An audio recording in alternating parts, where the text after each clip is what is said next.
Hey there, movie buffs. Peter here from Vinyl and Celluloid. As Dune Part 2 has taken over the box office and is poised to become the first blockbuster of 2024, I'm here to tell you 5 things you might not know about or may have missed in Denis Villeneuve's sci-fi epic. Number 1. The connection between Emperor Shaddam IV and the House of Atreides. Denis Villeneuve's adaptations depart somewhat from Frank Herbert's original novel. However, one of the most critical parts of the novel was actually included in the script and shot, only to be removed from the final version. I'm talking about the plotline that connects the Padishah Emperor Shaddam IV, played by Christopher Walken, and Duke Leto Atreides, played by Oscar Isaac, uncle and nephew by blood. A critical moment in the book takes place when the recently appointed emperor visits a young Paul Atreides and presents him with the Chronos Scepter, a critical device that facilitates control over the Spacing Guild, and how Duke Leto Atreides vowed to protect it with his life. The scene was actually shot, but ultimately removed for unknown reasons. He'd done his duty, went home to your great-grandmother, took the watch off, put an old coffee can, and in that can it stayed. The way your dad looked at it, this watch was your birthright. He'd be damned if any slope's gonna put the greasy yellow hands on his boy's birthright, so he hid it. In one place he knew he could hide something, his ass. Little man, I give the watch to you. Number 2. The presence of Middle Eastern influences.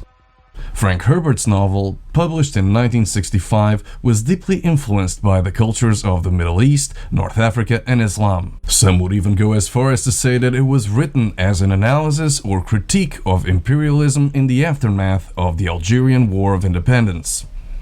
Even in the 1960s, the author was asked to tone down the Muslim content, a request that has accompanied the book and its movie adaptations in the years since, including the removal of some words that gained a negative connotation throughout the following decades. Denis Villeneuve fought against this and aimed to restore the novel's spirit. Unfortunately, Warner Brothers, the studio behind the production, rejected this request and ordered the director to remove every overt reference, most notably the original ending sequence.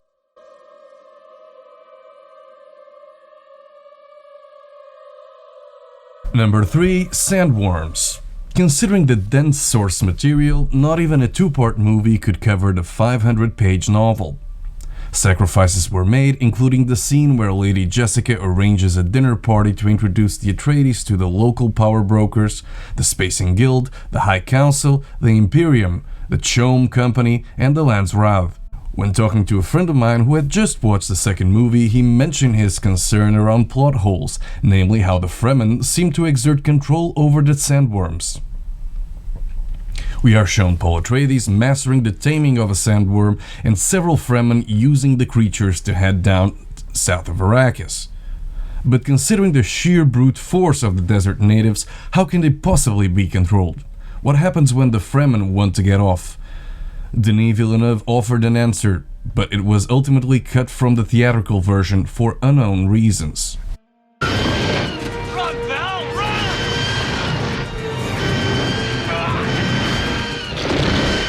Yeah!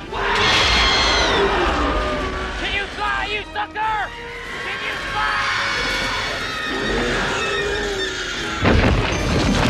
fly? Number 4. Still Suits and the Hidden Influence of David Lynch. For all its flaws, David Lynch's Dune, released 40 years ago, deserves our admiration.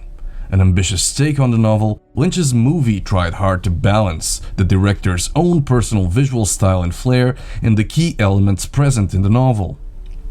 One of the many things Lynch got right was the still suits. An integral facet of Arakean culture and the Dune universe, these specialized outfits donned by the Fremen serve to shield them from the unforgiving desert conditions while efficiently conserving water. Still suits essentially take the form of full-body garments, reminiscent of biking leathers. Villeneuve's version actually replicates most of the style and aspects seen in Lynch's movie, and the acclaimed director even tried to incorporate another feature mentioned in the books but never before brought to the screen. I'm talking about an additional suit feature that allowed Fremen to actually purify the liquids lost. It is unknown why this wasn't kept in the final version.